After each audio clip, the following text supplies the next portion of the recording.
Alas 7 ng umaga, December 30, 1896, naglakad si Rizal sa gitna ng bagong bayan.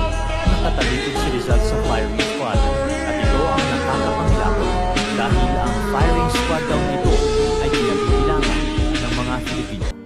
Ayon sa mga kwento, hindi talaga mga Kastila kundi Filipino ang bumaril kay Rizal. Bakit nila ito ginawa? Ito ay dahil nakataya din ang buhay nila.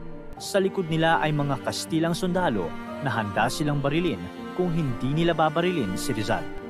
Ginawa nila ito para magmukhang malinis ang kamay nila sa pagkamatay ni Rizal.